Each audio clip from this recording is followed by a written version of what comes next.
देख रहा खिक हो जाते, कोकटी हो जाती है कोकटी। और उसने नहीं सुताओ ना मैं।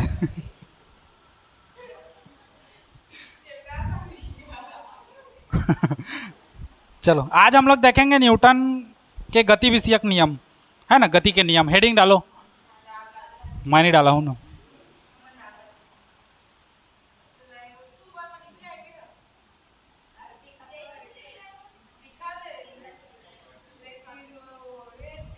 यू आर अंधरोटी नाउ।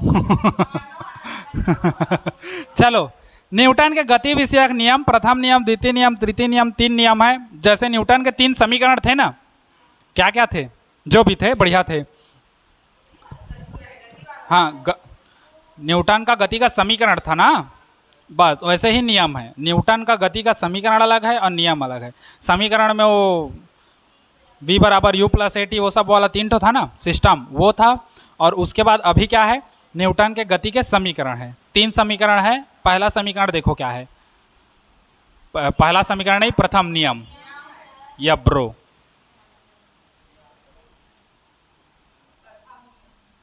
प्रथम नियम क्या है देखो, न्यूटन का जो भी है मस्त है, एकदम चकाचक है ना। एक बार अब देखो न्यूटन का गति विषयक नियम में प्रथम नियम क्या है। प्रथम नियम हम लोग को क्या ले हासित लेगा तय। न्यूटन के गति का प्रथम नियम क्या कहता है देखो, यदि कोई वस्तु, मतलब जड़त्व का जो नियम है, विराम का जड़त्व और गति का जड़त्व, इन दोनों को कंबाइन करके हम लोग का क्या बना है, न्यूटन के गति का प्रथम नियम बना है। प्रथम नियम क्या कहता है, यदि कोई वस्तु स्थिर अवस्था में है तो स्थिर ही रहेगी, यदि कोई गति अवस्था में है तो गति ही करती रहेगी, जब तक कि उस पर कोई बाह्य बल न लगाया जाए। अगर बाहरी बल लगाते हो तो उसकी अवस्था में परिवर्तन होता है, और अगर बाहरी बल नहीं लगाते हो तो वस्तु उसी दिशा में लगातार निरंतर उसी अवस्था में रहेगी, है ना। जैसे मान लो कोई वस्तु स्थिर अवस्था में है, जैसे ये कुर्सी है या ये कैमरा है ना। अगर ये स्थिर अवस्था में है तो स्थिर ही रहेगी। अगर इसको छोड़ के हम लोग सब कहीं चले जाएं तीर्थ यात्रा में, है ना, तो क्या मोबाइल भी हमारे साथ तीर्थ यात्रा में जाएगा? नहीं। जब तक तुम उसको पकड़ोगे नहीं या उस पर बाहरी बल नहीं लगाओगे, तब तक वो वस्तु क्या रहेगी, स्थिर अवस्था में रहेगी, विराम अवस्था में, है ना। इसके विपरीत यदि कोई वस्तु गति कर रही है तो हमेशा गति करती रहेगी। जैसे पृथ्वी सूर्य का परिक्रमा कर रहा है तो परिक्रमा कर रहा है और करता रहेगा निरंतर। अगर उस पर बाह्य बल लगाते हो, कहीं से कुछ ले जाकर उसको ठोक देते हो, वैसे ठोकना मत, नहीं तो हम लोग मर जाएंगे, लेकिन अगर कुछ बाहरी बल लगाते हो या कोई पिंड आके उस पृथ्वी से टकराता है या उसके मार्ग में बाधा उत्पन्न करता है, बाह्य बल लगाता है, तो उसकी अवस्था में क्या होगा, परिवर्तन होगा, चेंजेस आएगा हम लोग का, है ना। तो अगर कोई वस्तु स्थिर है तो स्थिर ही रहेगी, और अगर कोई वस्तु गतिशील है तो गतिशील ही रहेगी, जब तक उस पर कोई बाह्य बल न लगाया जाए। लेकिन अब इसमें एक क्वेश्चन आता है, मान लो ये हम लोग का क्या है, एक फर्श है, जो है नहीं, फर्श जमीन। इस जमीन पर मैं एक गेंद को लेता हूं और एक गेंद को ढुलू ढुलू कर देता हूं। ढुलू ढुलू मतलब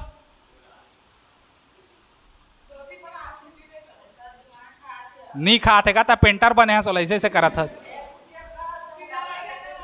तो देखो, मान लो गेंद है और ये क्या है, हम लोग का फर्श है। इस फर्श पर अगर हम लोग एक गेंद को क्या कर दे, ढुलू ढुलू कर दे, ढुला दें, तो क्या होगा, मान लो मैं इस पर बल लगाया और इस गेंद को ढुला दिया, तो गेंद ढुलने के बाद अब उस पर तो कोई बाह्य बल नहीं लग रहा है हम लोग का, तो गेंद को लगातार हमेशा निरंतर ढुलते रहना चाहिए अंत तक। लेकिन क्या होता है, गेंद कुछ दूर ढुलने के बाद कहीं पर जाकर क्या हो जाती है, रुक जाती है। अब वो रुकी क्यों, हम तो उस पर बल नहीं लगाए थे, क्योंकि हम लोग अभी जड़त्व का नियम में क्या पढ़ रहे हैं, न्यूटन का नियम में, कि यदि कोई वस्तु स्थिर है तो स्थिर ही रहेगी, गतिशील है तो गतिशील ही रहेगी, जब तक कोई बाह्य बल ना लगाया जाए। हम इस पर बाह्य बल लगा के वस्तु को गति प्रदान किए, तो वस्तु को हमेशा गति करते रहना था। उसके बाद तो हम लोग बल नहीं लगाए हैं, ना तो उसको रोकने का प्रयास किए हैं, लेकिन गेंद कुछ दूर जाके क्या हो गई, रुक गई। तो रुकने का कारण क्या था? नहीं, गुरुत्वाकर्षण नहीं। गुरुत्वाकर्षण कब काम करता है, जब हम जमीन को छोड़े तब गुरुत्वाकर्षण काम करेगा। अगर जमीन में चिपके हो तो गुरुत्वाकर्षण काम नहीं करेगा। अगर जमीन में रहते और गुरुत्वाकर्षण काम करता तो हम लोग तो गड़ जाते नीचे, यहाँ तक आ जाता है ना। गुरुत्वाकर्षण काम करता तो, लेकिन जमीन पर स्थिर रहोगे तो ग्रेविटी कोई हमारा शून्य है मान के चलो। अगर जमीन को छोड़कर जाते हो तब धरती माता अपना प्यार दुलार करती है, आ बेटा राजा इधर आ, ठीक। तो यहां पर हम लोग का गेंद तो धरती में ही ढुल रहा है। अब धरती में ही ढुल रहा है तो यहां पर जाके क्यों रुका? यहां पर वो वस्तु गतिशील थी और यहां पर गति करते करते यहां पर वस्तु कैसी हो गई? विराम अवस्था में आ गई, रुक गई। तो रुकी क्यों? इसका रीजन क्या है? घर्षण बल के कारण, जिसको तुम लोग आगे के चैप्टर में पढ़ोगे, घर्षण के कारण। क्यों? क्योंकि वस्तु ढुल रही थी तो जमीन, फर्श का ये सतह और ये सतह, इसके गेंद के सतह, इन दोनों सतहों के बीच एक कौन सा बल कार्य किया? घर्षण बल। ये घर्षण बल क्या करता है? वस्तु की गति की विपरीत दिशा में कार्य करता है। मतलब वस्तु इधर चल रही तो घर्षण बल किधर कार्य करेगा? विपरीत दिशा में। जिसके कारण बल विपरीत दिशा में लगता है तो वस्तु की गति क्या होती है? धीरे धीरे मंद पड़ती जाती है, धीमी होती जाती है, जिसके कारण वस्तु एक जगह जाके रुक जाता है। अगर मान लो इसी घर्षण बल के मान को, इसी घर्षण बल के मान को हम लोग क्या कर दें? जीरो कर दें, मतलब घर्षण बल लगे ही ना, तो ये वस्तु निरंतर हम लोग का क्या करता रहेगा? गति करता रहेगा अनंत काल तक, है ना? अनंत काल तक निरंतर गति करता रहेगा। जैसे पृथ्वी को छोड़कर अंतरिक्ष में सबकी गति, वहां पर घर्षण बल कार्य करता है? नहीं कार्य करता, वहां घर्षण बल शून्य है। तुम अगर पृथ्वी से बाहर निकल के अंतरिक्ष में जाकर एक पेन को भी फेंक देते हो तो पेन जिस दिशा में फेंके हो उसी दिशा में लगातार गति करता रहेगा जब तक उसका कोई बाह्य बल ना लगाया जाए। क्यों? क्योंकि तुम लोग अंतरिक्ष में फेंक रहे हो तो उस पर घर्षण बल थोड़ी कार्य करेगा ना, तो वहां वायु भी नहीं है कि चलो तुम इधर जा रहे हो तो हवा इधर चल रहा है तो हवा उसको रोकने का प्रयास करता, ऐसा वाला सिस्टम है ही नहीं, हवा तो है ही नहीं वहां। तो हम लोग का अगर पेन को जिस डायरेक्शन में फेंकते हो उसी डायरेक्शन में अनंत काल तक गति करता रहेगा जब तक उसके सामने कोई बाह्य बल ना लगे, मतलब कोई चीज आके न टकराए। मान लो ऐसे गति कर रहा है, कोई चीज आके टकराया तो वैसे गति करेगा। अब अगर बाह्य बल नहीं लगता है तो हम लोग का गति नहीं करेगा। समझ गए इस चीज को? इतना क्लियर है? तो बस वही है, प्रथम नियम हम लोग को क्या कहता है? यदि कोई वस्तु गतिशील है तो गति अवस्था में ही रहेगी, और यदि कोई वस्तु विराम है तो विराम अवस्था में ही रहेगी जब तक उस पर कोई बाह्य बल न लगाया जाए। ठीक, तो चलो हेडिंग डालो प्रथम नियम और लिखो, मैं बता रहा हूं।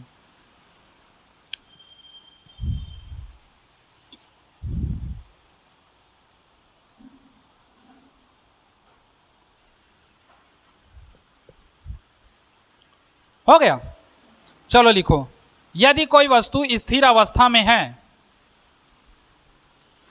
यदि कोई वस्तु स्थिर अवस्था में है तो वह स्थिर ही रहेगी।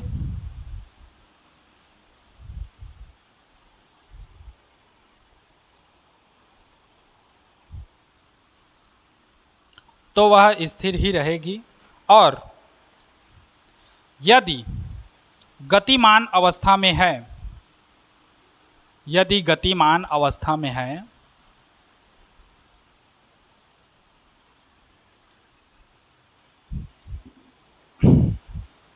तो वह गति अवस्था में ही रहेगी।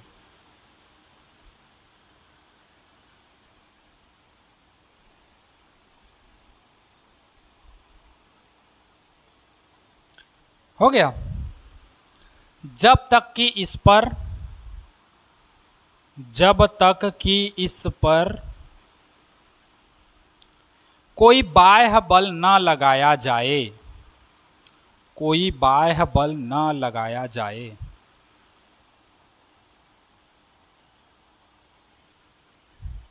कोई बाह्य बल न लगाया जाए,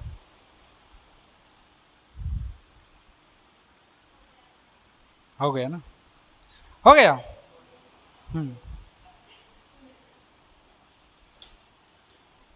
पूर्णविराम कर दो, फिर उसी के नीचे एक लाइन में लिखो, इसे जड़त्व का नियम भी कहते हैं। मतलब इसी प्रथम नियम को ना, पूरे न्यूटन के नियम को नहीं, इसके प्रथम नियम को जड़त्व का नियम भी कहते हैं।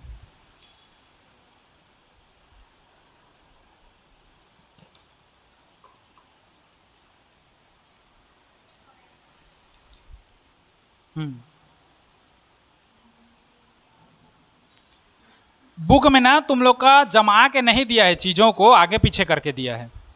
जमा के नहीं दिया है कहने का मतलब क्या है? जड़त्व का पहला नियम, न्यूटन का पहला नियम दिया है गति का, उसके बाद संवेग घुसा दिया है बीच में, फिर दूसरा नियम दिया है, फिर तीसरा नियम दिया है। तो हम लोग को क्या करना है? संवेग को एक अलग पार्ट बना दिया हूं मैं, और न्यूटन का जो 3 नियम चलेगा उसको अलग पार्ट बना दिया हूँ ताकि तुमको समझने में आसानी हो। ठीक, तो ये था न्यूटन का प्रथम नियम, है ना, जिसे जड़त्व का नियम भी कहते हैं। अब हेडिंग डालो न्यूटन का द्वितीय नियम। बस बस एक शब्द में खत्म।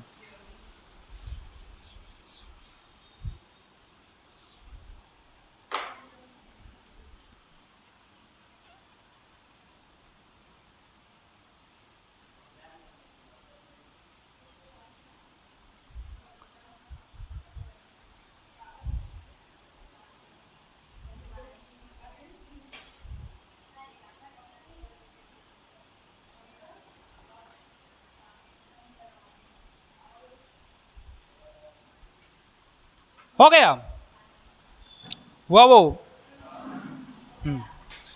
अब न्यूटन के गति का द्वितीय नियम समझो क्या है। द्वितीय नियम समझने से पहले तुमको कुछ चीज जानना जरूरी है। जैसे देखो, हम लोग का एक परिभाषा लिखवाया था, बल बराबर ए में।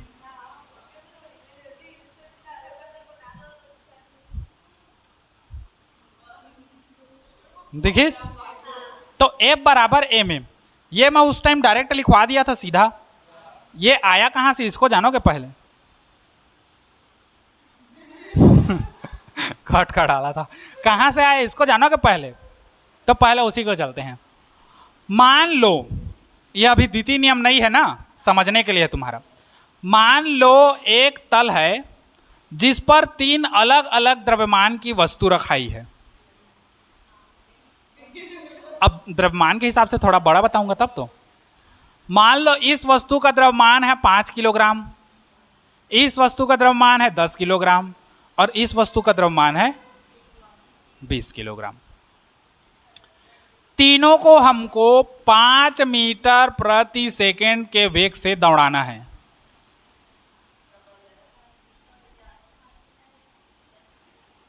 सबको इसी वेग से क्या करना है? आगे दौड़ाना है। अब समझो, वेग को बढ़ाने के लिए हमको क्या करना पड़ेगा? कुछ ना कुछ बल लगाना पड़ेगा, बिना बल का तो हम लोग का भागेगा नहीं। मान लो इस पर हम लोग F1 बल लगाते हैं जिससे ये 5 मीटर प्रति सेकंड के वेग से चलता है। इस पर हम लोग कौन सा बल लगाते हैं? F2 बल लगाते हैं जिससे वो 5 मीटर प्रति सेकंड के वेग से चलता है। और इस पर कौन सा बल लगाते हैं? F3 बल लगाते हैं जिससे हम लोग का ये भी 5 मीटर प्रति सेकंड के वेग से क्या होता है? आगे बढ़ता है।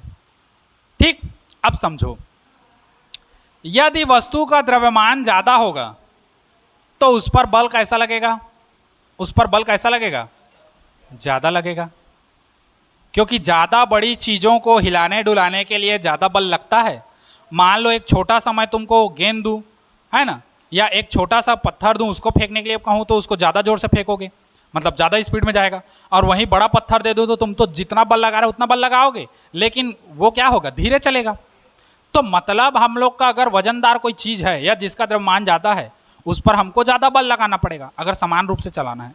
यहाँ पर सबको 5-5 मीटर प्रति सेकंड के वेग से चलाना है ना, तो इस पर हम लोग को क्या करना पड़ रहा है? ज्यादा बल लगाना पड़ रहा है। ठीक, तो देखो, जिसका द्रव्यमान ज्यादा उस पर बल कैसा लगेगा? ज्यादा। और जिसका द्रव्यमान कम उस पर लगने वाला बल भी क्या होगा? कम। अब हम लोग एक चीज पढ़े हैं, अनुक्रमानुपाती और व्युत्क्रमानुपाती। पढ़े हो? हिचघाट एटरहा, एक राशि के बढ़ने पर दूसरी राशि का मान बढ़ जाता है। तो यदि मैं F अनुक्रमानुपाती M कर दूं तो क्या ये सही है? सही है, क्योंकि जहां द्रव्यमान को तुम बढ़ाओगे वहां बल का मान भी क्या होगा? बढ़ेगा। जहां द्रव्यमान ज्यादा वहां बल ज्यादा, और जहां द्रव्यमान कम वहां बल भी क्या होगा? कम। अर्थात F अनुक्रमानुपाती होगा किसके? M के। इसको माने समीकरण 1। समझ आया सबको? किसी कहीं पर कोई दिक्कत नहीं है ना? हाँ,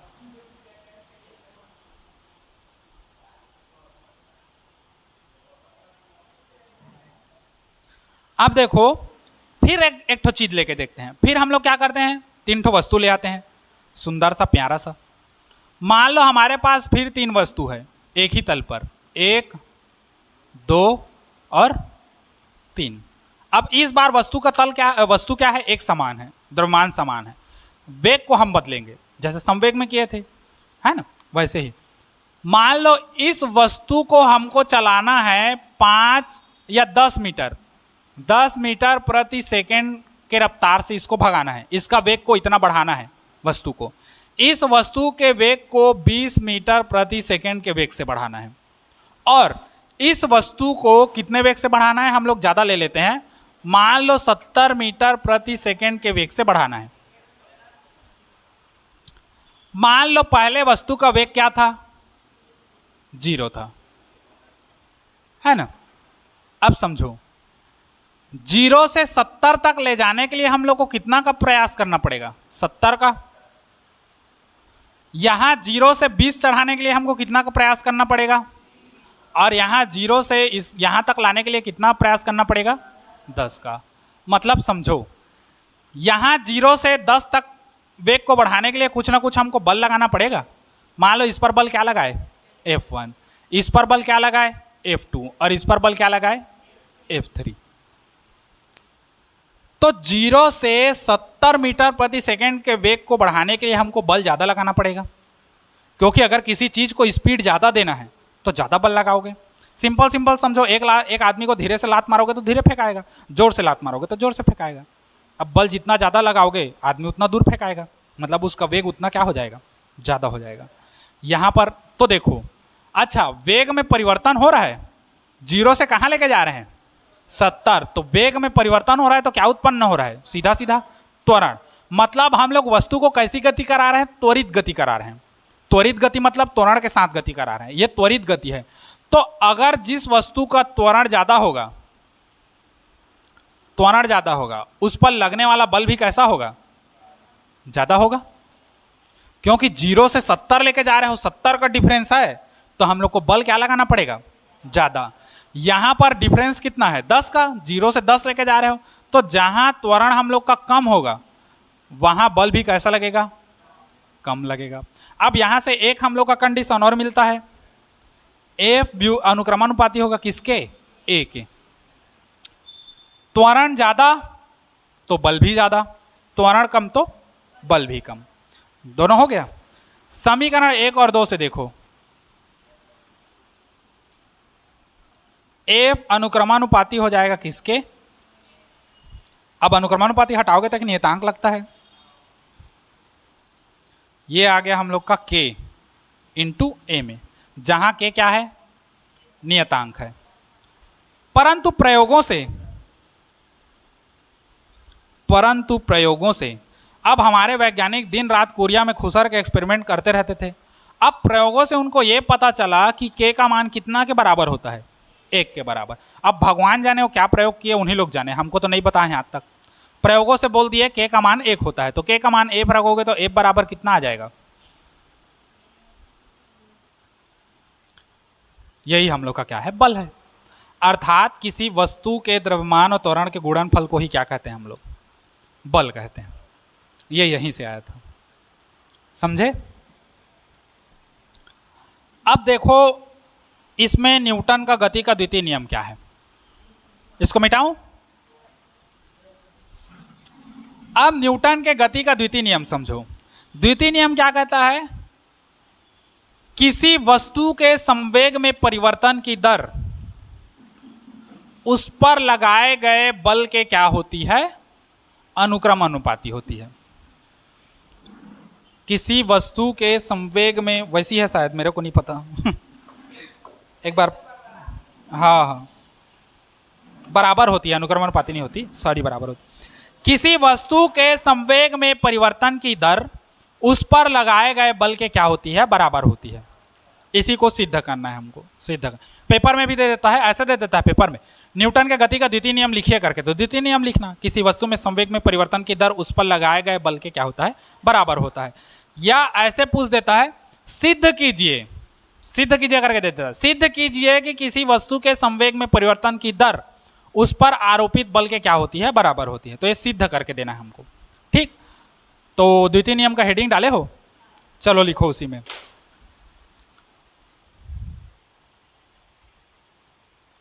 किसी वस्तु के संवेग में परिवर्तन की दर मतलब समझ गए ना, किसी भी चीज को t से भाग दे दो समय के साथ तो दर बन जाता है उसका। संवेग में परिवर्तन की दर किसी वस्तु के संवेग में परिवर्तन की दर थर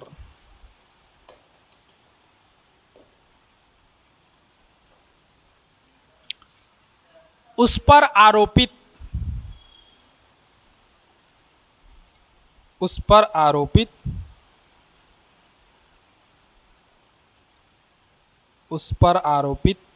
बल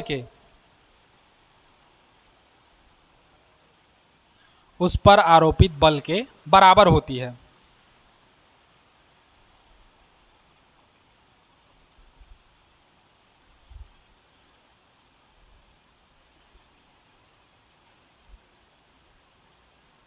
हो गया। उस पर आरोपित बल के क्या होती है? बराबर होती है। अब समझो कैसे कैसे होता है। एकदम सरल तरीके से बता रहा हूं ना, बुक जैसा हार्ड नहीं बता रहा हूं। बुक में थोड़ा सा हार्ड दिया है, सरल तरीके से पढ़ते हैं, जो तुम्हारे दिमाग में बैठ गया है वही तरीके से। द्वितीय नियम, मान लो दो वस्तु है, ज्यादा बड़ा हो गया वस्तु, थोड़ा छोटा कर देते हैं। मान लो दो वस्तु है,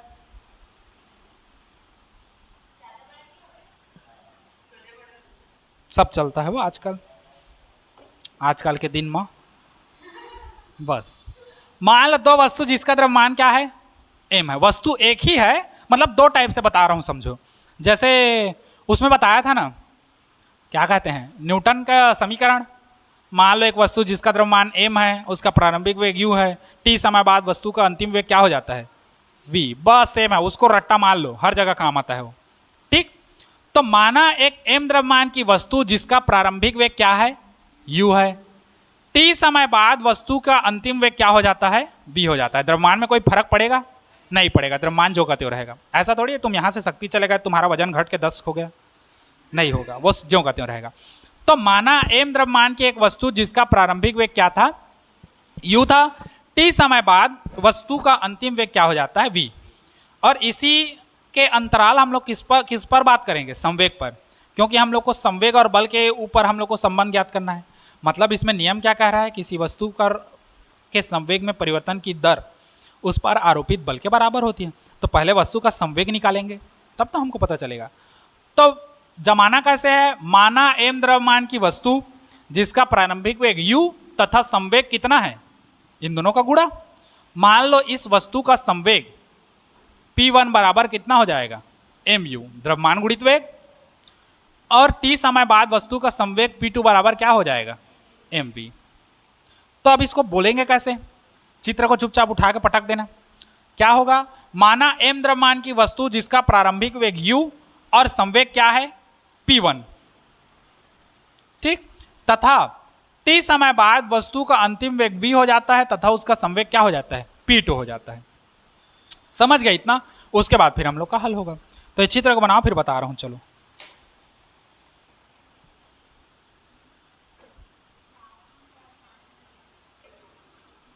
चलो लिखो। माना m द्रव्यमान की एक वस्तु,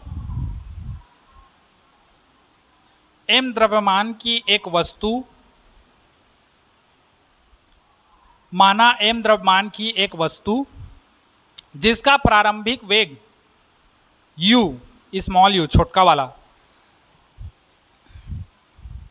जिसका प्रारंभिक वेग u तथा संवेग p1 है, स्मॉल p।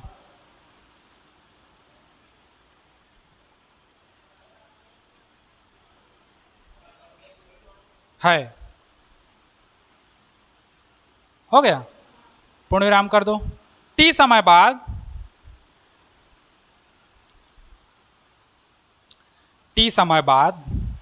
वस्तु का अंतिम वेग, t समय बाद वस्तु का अंतिम वेग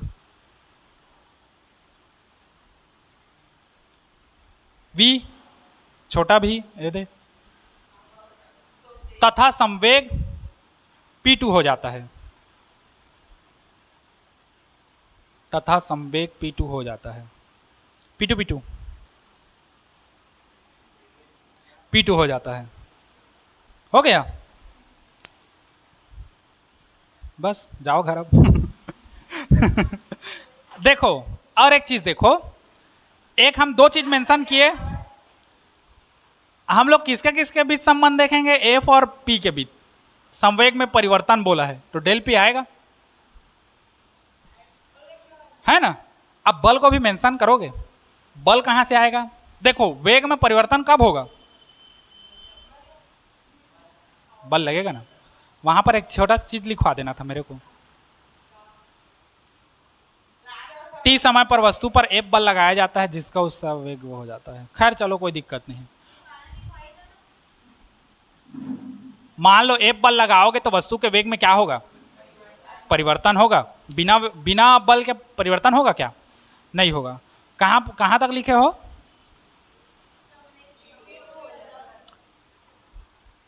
ऐसे लिखे होगे, देखो माना एम द्रव्यमान की एक वस्तु जिसका प्रारंभिक वेग u तथा संवेग p1 है, t समय बाद लिखे हो,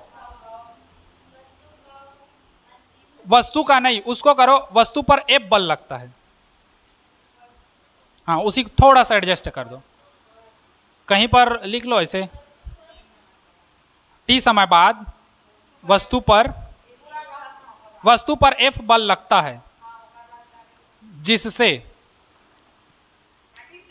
ना ना ना काटो मत, वस्तु पर F बल लगता है जिससे,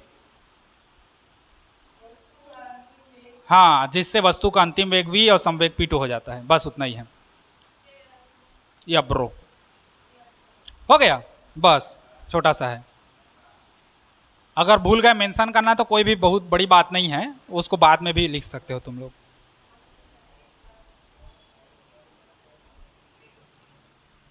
हो गया, हाँ। अब समझो वेग में परिवर्तन कब होगा, जब उसमें क्या उत्पन्न होगा, त्वरण तो होगा ही होगा, उस पर क्या लगेगा, बल लगेगा, तभी तो वेग में परिवर्तन होगा। ठीक बोल रहे हो तुम लोग भी, त्वरण उत्पन्न होता है तभी वेग में परिवर्तन होता है, लेकिन वेग में परिवर्तन होता है तब त्वरण उत्पन्न होता है। और वेग में परिवर्तन क्यों होगा, क्योंकि बल लगेगा, त्वरण के कारण नहीं होगा, बल के कारण होगा। ठीक, तो इस पर बल लग रहा है, तब देखो इस पर बल जो लगेगा F, तब लगने वाला बल, और किस पर लग रहा है, वस्तु पर, तब यहां पर पूरा लिख देना, तब वस्तु पर लगने वाला बल F बराबर क्या होगा, m इंटू ए क्या है, त्वरण, और त्वरण कब पैदा होता है, वेग में परिवर्तन हो। तो हम लोग को पता है त्वरण A बराबर v माइनस यू बटे क्या होगा, वेग में परिवर्तन बटे समय। लिखे हो, वेग में परिवर्तन की दर को क्या कहते हैं, त्वरण कहते हैं। तो यहां पर मैं लिख सकता हूं इतना मान को, तो A बराबर हो जाएगा ये m इंटू ए के जगह में इतना लिखाएगा v माइनस यू बटे टी। हो गया। अब देखो F बराबर आगे क्या होगा, गुणा कर दो इसका, v माइनस यू पूरे का बटा, हो गया। थोड़ा सा आगे देख लो, अब गुणा कर दो, m का गुणा v से, m का गुणा u से करोगे तो ये हो जाएगा mv माइनस mu बटे क्या हो जाएगा t। अब F बराबर समझो, mv वस्तु का क्या है, अंतिम संवेग, और mu वस्तु का क्या है, प्रारंभिक संवेग। तो इसको हम लोग लिखेंगे क्या, P2 माइनस P1 बटे क्या हो जाएगा T, जहां हम लोग दिखाएंगे P1 बराबर mu और P2 बराबर क्या है, mv है वस्तु का संवेग। अब देखो अंतिम माइनस प्रारंभिक हो रहा है, तो इसको डेल से दिखा सकते हैं हम लोग, क्योंकि संवेग में क्या हो रहा है, परिवर्तन, तो इसको डेल पी बटे क्या कर देंगे, टी कर सकते हैं। तो यही हम लोग का क्या हो गया, सिद्ध हो गया। अर्थात किसी वस्तु के संवेग में परिवर्तन की दर, टी से भाग दे दोगे तो दर बन जाता है, किसी वस्तु के संवेग में परिवर्तन की दर, क्योंकि डेल परिवर्तन को दिखाता है, किसी वस्तु के संवेग में परिवर्तन की दर उस पर आरोपित बल के क्या होती है, बराबर होती है। यही तो हम लोग को सिद्ध करना था, यही सिद्ध करना था। सिद्ध हुआ। क्या सिद्ध हुआ? किसी वस्तु के संवेग में परिवर्तन की दर उस पर आरोपित बल के बराबर होती है। हाँ, यहीं तक सिद्ध करना है। अब देखो एक चीज, चाहो तो प्रूफ करके लिख सकते हो अंग्रेजी में, पूरक दो।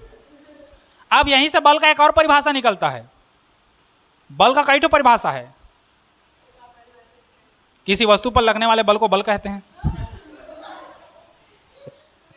ऐसा नहीं कहते। यहीं से एक बल का एक और परिभाषा निकलेगा। देखो यहीं से हम जानते हैं, वैसे अभी जाने हैं हम लोग, लेकिन लिख दो, हम पहले से जानते हैं। ए बराबर डेल पी बटे क्या होता है? टी। यदि टी का मान कितना कर दें? एक अंक कर दें, 1 सेकेंड मान के चलो, तो ए बराबर कितना हो जाएगा? टी का मान ए रखोगे तो डेल पी। अब इससे एक परिभाषा बनेगा क्या? एकांक समय में वस्तु के संवेग में परिवर्तन की दर उसके बल, उसके संवेग में परिवर्तन की दर को शब्द लड़खड़ा रहा है, समझो। एकांक समय में वस्तु के संवेग में जो परिवर्तन होता है उसे ही हम लोग क्या कहते हैं? बल कहते हैं। या ऐसा कह सकते हो, एकांक समय में वस्तु के संवेग में परिवर्तन की दर उसके बल के, उस पर लगने वाले बल के क्या होती है? बराबर होती है। ठीक, तो कई प्रकार से हम लोग इसका उदाहरण दे सकते हैं, मतलब लिख सकते हैं। लड़खड़ा गया था का हपट गिर ही करत हो कुन थोड़ा सा यहीं पर हपट गया था तो गड़बड़ा गया। चलो इसको नोट करो, हो गया। चलो इसी में लिखो एक और द्वितीय नियम, जो असली हम लोग का रियल है, ओरिजिनल। रियल नियम मत लिखो, मार्कर कहाँ गया मेरा? हाँ, ये वही अच्छा सेम, अंतर बस थोड़ा सा है। किसी वस्तु के संवेग में परिवर्तन की दर उस पर आरोपित बल के अनुक्रमानुपाती होती है, और यह परिवर्तन की दिशा बल की दिशा में होती है। चलो लिखो, किसी वस्तु के संवेग में परिवर्तन की दर, इसी का द्वितीय नियम का अथवा है। पेपर में जैसा बोलेगा वैसे लिखना। अगर द्वितीय नियम को सिद्ध लिख कर इसका सूत्र व्यंजक बोलेगा ना, तो इसी को लिखना। लिखो, किसी वस्तु के संवेग में परिवर्तन की दर, किसी वस्तु के संवेग में परिवर्तन की दर उस पर आरोपित बल के, में परिवर्तन की दर उस पर आरोपित बल के संवेग में परिवर्तन की दर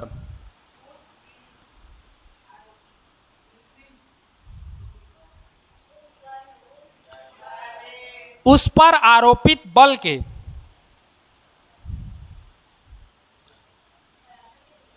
अनुक्रमानुपाती होती है। उस पर आरोपित बल के अनुक्रमानुपाती होती है।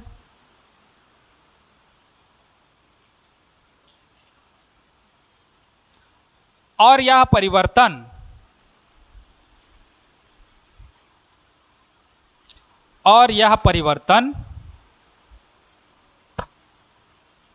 बल की दिशा में होता है। और यह परिवर्तन बल की दिशा में होता है।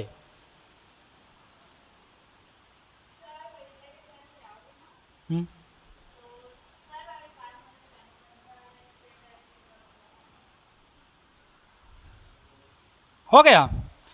अब यहां पर एक चीज समझना, अगर तुमको बोलता है सिद्ध कीजिए कि संवेग में परिवर्तन की दर उस पर आरोपित बल के बराबर होती है, तो बराबर होती है मैं जो अभी लिखवाया पहला, इससे आगे उसको देना। और अगर आरोपित बल के अनुक्रमानुपाती है बोलेगा, तो अभी जो लिखवाऊंगा उसको लिखना।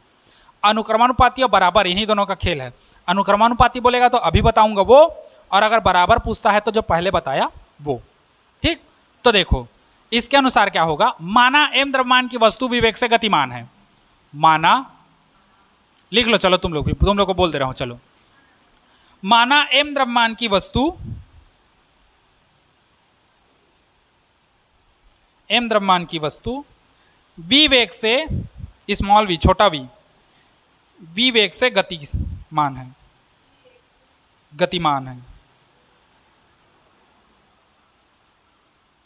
v वेग से गतिमान है।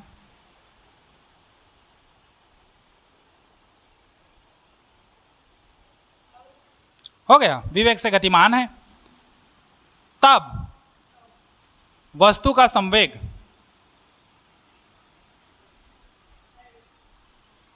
p बराबर कितना हो जाएगा, mv। अगर देखो ये सदिश राशि है, चाहो तो दिशा भी दिखा सकते हो, है ना।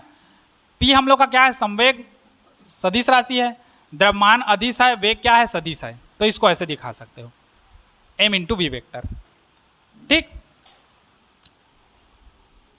अच्छा हाँ जरूरी है, परिमाण के रूप में दिखाओगे तब भी चल जाएगा हम लोग का, लेकिन दिखा सकते हो, ठीक, नहीं दिखाओगे तब भी चल जाता है। अच्छा, वस्तु का संवेग ये हो गया। अब संवेग में परिवर्तन करना है, तो संवेग में परिवर्तन करना है तो क्या करना पड़ेगा, बल लगाना पड़ेगा, वहां डरपोक नहीं है। यदि डेल टी समय में, मतलब समय में कुछ परिवर्तन हुआ, डेल टी समय में वस्तु पर आरोपित बल क्या हो, F हो। अब ये भी क्या होगा, वेक्टर में, क्योंकि बल क्या है हम लोग का, सदिश राशि है, हो तो अब ये हो तो प्रश्नानुसार हम लोग का क्या होगा, डेल टी समय में वस्तु पर आरोपित बल डेल F हो तो संवेग में परिवर्तन क्या हो जाएगा, डेल P वेक्टर होगा। अगर किसी वस्तु पर बल लगाओगे तो उसके संवेग में परिवर्तन होगा, तो t समय पर वस्तु पर F बल लगता है तो उसके संवेग में परिवर्तन क्या होता है, डेल P होता है। तो गति के द्वितीय नियम से, गति के कौन से नियम से, द्वितीय नियम से क्या हो जाएगा, F वेक्टर जो होगा वो अनुक्रमानुपाती होगा डेल P वेक्टर इंटू क्या होगा, बटे डेल T होगा। संवेग में परिवर्तन की दर उस पर आरोपित बल के क्या होती है, अनुक्रमानुपाती होती है। अभी लिखवाया गति का द्वितीय नियम। अब अनुक्रमानुपाती हटाओगे तो क्या होगा, नियतांक लगेगा k इंटू डेल P, छोटा p है ना देखना, अब बटे क्या होगा, डेल T। में वेक्टर मत दिखाना, समय सभी दिशा में एक जैसा होता है, ठीक। प्रयोगों से हमको फिर पता है, प्रयोगों से k का मान कितना होता है, 1 होता है। तब हम लोग का F वेक्टर बराबर क्या हो जाएगा, डेल P वेक्टर इंटू क्या हो जाएगा, बटे डेल T होगा। P का मान हम लोग क्या लाए हैं, mv लाए हो, P का मान mv, तो मान को रखोगे P का मान। अब देखो F वेक्टर बराबर डेल P वेक्टर का मान कितना लाए हो, m इंटू वी वेक्टर। इसको मान लेते हैं समीकरण 1, और समीकरण 1 से हम लोग ये चोचला कर रहे हैं, ठीक। अब देखो, अच्छा बटेट में डेल टी तो हम लोग का रहेगा, F वेक्टर बराबर डेल, अच्छा देखो डेल का m से गुणा होगा, मतलब इन दोनों से होगा, तो डेल m में नहीं जाएगा, m में ना जाके किस में आ जाएगा, v में आ जाएगा। m जो का त्यों रहेगा, डेल v वेक्टर होगा। क्यों हुआ समझे, m में नहीं हुआ, क्यों नहीं हुआ, क्योंकि किसी वस्तु को धक्का दोगे तो उसके द्रव्यमान में परिवर्तन होगा, नहीं होगा, इसलिए तो डेल m में नहीं दिखाए हैं, लेकिन वेग में परिवर्तन होगा। धक्का दोगे तो वस्तु जिस वेग से चलती रहेगी उसके दुगने वेग से चलेगी, या उससे आधा, जैसा भी हो वेग में परिवर्तन होगा। इसलिए डेल को हम लोग m में ना दिखा करके किस में दिखाए हैं, समझ गए इतना। डेल का मतलब परिवर्तन होता है, m में नहीं दिखाए, डेल को m के साथ नहीं जोड़े, क्योंकि किसी वस्तु को धक्का दोगे या वस्तु को रोकने का प्रयास करोगे तो उसके द्रव्यमान में परिवर्तन नहीं होता। द्रव्यमान जो है वो है, किसी गाड़ी को ब्रेक मारोगे तो गाड़ी का वजन कम थोड़ी होता है, वेग में परिवर्तन होता है, इसलिए हम लोग ये दिखाए। और बटे में क्या हो जाएगा, डेल टी। अब यहीं पर छोटा सा मैं तिकड़मबाजी करता हूं, m को बाहर ले लेता हूं सबसे, और इसको दिखा दिया डेल वी वेक्टर बटे क्या हो जाएगा, डेल टी होगा। और हम लोग पढ़े हैं F बराबर m इंटू क्या हो जाएगा, क्योंकि वेग में परिवर्तन की दर क्या कहलाता है, त्वरण। और त्वरण भी कैसी राशि है, सदिश राशि, इसलिए दिशा दिखाए। ये हो गया हम लोग का। या परिमाण के रूप में लिखने पर, परिमाण के रूप में कहने का मतलब केवल संख्यात्मक मान लिखे हम लोग, दिशा को छोड़ दें, तो ये हो जाएगा F बराबर m इंटू ए। यही न्यूटन के गति का क्या है, द्वितीय नियम है। ठीक, चलो इसको लिख लो, इसको लिखो, उसके बाद तृतीय नियम छोटा सा है, उसके बाद फिर कंप्लीट हो जाएगा। तो तृतीय नियम तो बचा है जी, इसको नोट करो।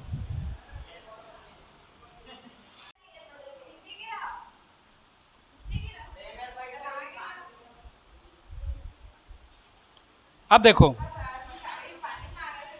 नीचे जाके तहाँ बाद भगाना कहीं, कभी प्यासे को पानी पिलाया नहीं, बाद अमृत पिलाने से क्या फायदा। नीचे जहाँ ताले रहे पीले पानी का ना हो, सुना है ना।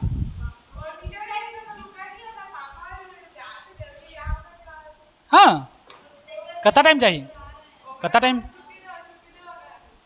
तो 9 तो बज गए, 9 बजे यहीं से निकलोगे, 9 सवा 9 में जाएगी, जा सकती है। अब देखो न्यूटन के गति का तृतीय नियम, हेडिंग डालो तृतीय नियम।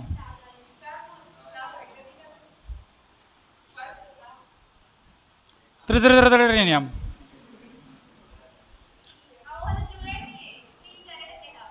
चलना रे, सब दिखते दातनीपुर।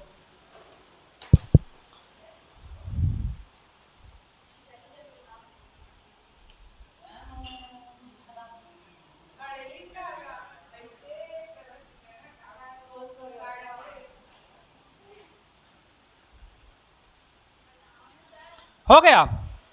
इस नियम के अनुसार लिखो लिखो लिखो, इस नियम के अनुसार प्रत्येक क्रिया के बराबर, इन्वर्टेड कॉमा में डाल देना, प्रत्येक से क्रिया के बराबर विपरीत प्रतिक्रिया होती है।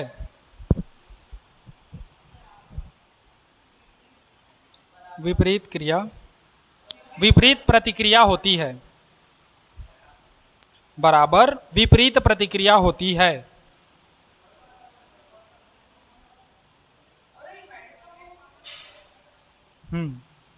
बस बंद है वहां पर।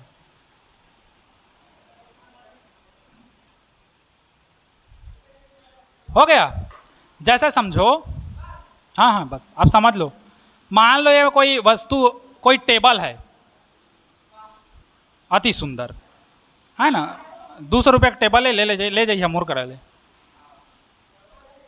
ये टेबल है, इस पर मान लो मैं एक ईंट को रख दिया और कुछ रखने के लिए मेरे पास है नहीं।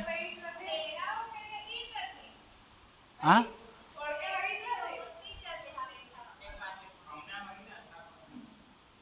फीलिंग करो ईंट को, ये ईंटा है, ईंट। अब ईंट है, इस वस्तु को ए मान लिए और इस वस्तु को क्या मान लिए, बी। प्रत्येक क्रिया के बराबर क्या होती है, विपरीत प्रतिक्रिया। मान लो ए द्वारा इस मेज पर जो बल लगेगा वही बल सेम विपरीत प्रतिक्रिया में कहां लगेगा, ऊपर। हर एक्शन फोर्स का एक रिएक्शन फोर्स होता है, हर क्रिया बल का एक विपरीत क्रिया बल होता है, प्रतिक्रिया बल। एफ का मतलब क्या है, एक्शन फोर्स, क्रिया बल, और आर एफ का मतलब क्या है, रिएक्शन फोर्स। ठीक, हर क्रिया का एक विपरीत प्रतिक्रिया बल होता है ना, इसको क्रिया बल कहते हैं, क्रिया बल। और ये क्या कहलाता है, प्रतिक्रिया बल, है ना। तो मान लो ए द्वारा बी पर जो बल लग रहा है उसको अगर हम लोग मान ले एफ ए बी, ए से किधर की ओर लग रहा है, बी की ओर, और उसी के साथ साथ बी भी ए पर बल लगाएगा, इसको क्या मानेंगे, एफ बी ए। समझे? ठीक, तो अगर हम दोनों को लिखें तो ऐसे लिखेंगे, एफ ए बी बराबर माइनस एफ बी ए। यहां ऋण चिन्ह यह बता रहा है दोनों परिमाण में बराबर है, मतलब दोनों संख्यात्मक मान में बराबर है, परंतु दिशा क्या है, विपरीत है। तो कोई भी वस्तु अगर किसी अन्य वस्तु पर बल लगाती है तो उसका एक प्रतिक्रिया बल लगता ही है। जैसे मैं बताया था, वजन वजन तौलने का जो मशीन होता है उसमें खड़े होते हो तो क्या तुम्हारा एक्चुअल वजन मापता है? नहीं, वो वजन नहीं मापता। जबकि तुम जो खड़े होते हो तो उस पर जो एक्शन फोर्स लगता है उसका रिएक्शन फोर्स को, मतलब उसकी प्रतिक्रिया बल को वो क्या करता है? मापता है। ठीक, और उसी माप को हम लोग को बताता है। और इसको एग्जैक्ट कहाँ समझोगे मैं बताऊं? लिफ्ट ऊपर नीचे चलता है, उसी लिफ्ट में जाके तुम लोग उस ये को रखना, ये को क्या कहते हैं, नापने का, वजन का, उसमें खड़े हो जाना, लिफ्ट स्थायी रखना। तुम्हारा देखना 80 किलो वजन है, लिफ्ट को चालू कर देना, लिफ्ट ऊपर जाएगा, तुम्हारा वजन गड़बड़ाएगा। तो गड़बड़ा क्यों रहा है? अगर तुम्हारा एक्चुअल वो मापता, तुम खड़े हो रहे हो, तुम्हारा वजन को मापता, तो चाहे यहाँ रखो चाहे कहीं भी रखो 80 का 80 ही होना था। लेकिन जब लिफ्ट ऊपर जाएगा तो तुम्हारा वजन अलग प्रभाव पड़ेगा, ज़्यादा हो जाएगा। नीचे जाओगे तो लिफ्ट में ये वजन कम हो जाएगा। तो वजन कम क्यों हो रहा है? क्योंकि वो एक्शन फोर्स को नहीं मापता, जो तुम खड़े हुए हो एग्जैक्ट फोर्स उसको नहीं मापता, उसका विपरीत फोर्स को मापता है। और इसीलिए वहाँ पर गड़बड़ाता है। जब लिफ्ट ऊपर जाता है तो वजन ज़्यादा लगता है, लिफ्ट तक नीचे आता है तो वजन कम लगता है ना? ये उसी कारण होता है। इसको कहाँ पढ़ोगे मैं बताऊँ? इसको तुम लोग ना आगे चैप्टर में पढ़ोगे, या शायद इसी में होगा, घिरनी वाला, लिफ्ट घिरनी, राकेट नोदन के बाद है घिरनी, है ना? लिफ्ट से ऊपर जाने पर, लिफ्ट से नीचे आने पर, है ना? अगर लिफ्ट की डोरी टूट जाए, प्यार का बंधन छूट जाए, वहाँ क्या क्या होगा? है ना? लिफ्ट की डोरी है, उन सबको तुम लोग पढ़ोगे, वो सब मैटर हम लोग का है। ठीक, ये इतना ही है। अब समझो कैसा होता है। अगर यहाँ पर इसको पक्षांतर करके इधर लाओगे तो एफ ए बी, ये इधर आएगा तो प्लस क्या हो जाएगा? एफ बी ए बराबर क्या हो जाएगा? 0। हाँ, यही दोनों है हम लोग का। ठीक, अच्छा एक चीज समझो, जैसे मान लो ये ईंट है। चलिए, मान लो ईंट है, अगर इस हाथ, तुम लोग अपना करके देखना, हाथ में ईंट को चुपचाप रखना तो ईंट तुम्हारे हाथ में स्थायी आ गया। क्यों आया? क्योंकि ईंट तुम्हारे हाथ पर बल लगा रहा है, उतना ही बल तुम किस पर लगा रहे हो? ईंट पर, तब हम लोग का स्थिर है। अगर ईंट का बल ज़्यादा होता तो तुम्हारा हाथ क्या हो जाता? नीचे झुक जाता, या ईंट क्या हो जाता? नीचे गिर जाता। तो हर एक्शन फोर्स का क्या होता है? रिएक्शन। हमको पता नहीं चलता, हमको पता नहीं चलता, ईंट को हाथ में रख देंगे तो हम बल लगा रहे हैं, लेकिन हमको पता नहीं चल रहा है। वहीं एक ईंट की जगह हम दूसरा ईंट रख दोगे तब हम लोग ऐसे ज़्यादा उठाते हैं ऊपर, मतलब उसको स्थायी रखने के लिए। ठीक, तो हर एक्शन का क्या होता है? रिएक्शन। अब इसके बारे में कुछ चीज जानो, है ना? जरूरी नहीं है कि क्रिया और प्रतिक्रिया बल एक ही वस्तु पर कार्य करे, अलग अलग वस्तु पर भी वो क्या करते हैं? कार्य करते हैं। ये हो गया पहला चीज। दूसरा, क्रिया और प्रतिक्रिया बल सदैव क्या होते हैं? बराबर होते हैं, अलग अलग नहीं होते। इसलिए तो हम लोग का देखो परिमाण में बराबर है, लेकिन दिशा क्या है? विपरीत है ना? दिशा विपरीत है, इसलिए माइनस है, परिमाण में क्या है? बराबर है। सदिश का पढ़े हो, सदिश में हम लोग देख चुके हैं, बस वही है सेम, है ना? तो क्रिया और प्रतिक्रिया बल दोनों क्या होते हैं? बराबर होते हैं, है ना? चाहे वस्तु स्थिर अवस्था में हो चाहे गतिशील अवस्था में हो। और तीसरी चीज, क्रिया और प्रतिक्रिया बल एक ही समय पर लगेगा। ऐसा नहीं कि वस्तु पर हम लोग क्रिया बल लगा रहे हैं, उसके 3 घंटा बाद हमको प्रतिक्रिया बल लग रहा है, ऐसा नहीं। जिस समय तुम क्रिया बल लगाओगे ठीक उसी समय हम लोग का क्या लगेगा? प्रतिक्रिया बल। मतलब क्रिया और प्रतिक्रिया बल किसी वस्तु पर लगना है तो एक ही क्षण में लगेगा, उसी क्षण में लगेगा, उसी समय पर। ठीक, दोनों एक साथ लगेगा, अलग अलग नहीं लगता। ठीक, तो ये था। और बिना प्रतिक्रिया के क्रिया बल नहीं हो सकता, है ना? प्रतिक्रिया बल के बिना क्रिया बल का अस्तित्व तो नहीं है। नहीं तो वैसे ही रहता तो कांटा में इसमें चढ़ते तो हम लोग का वजन कैसे ना पाता? तो दोनों रहता है हम लोग का। ठीक, क्रिया बल लगा मतलब प्रतिक्रिया। हाँ, इसको लिख लो, और अभी जो बताया हूँ उसको खाली दिमाग में याद रखना। बुक में दिया है, हाँ बुक में दिया है, जानकारी प्लस करके। बस आज के लिए इतना ही फिर। ठीक, चलो आज इतना ही, इसको नोट कर लो।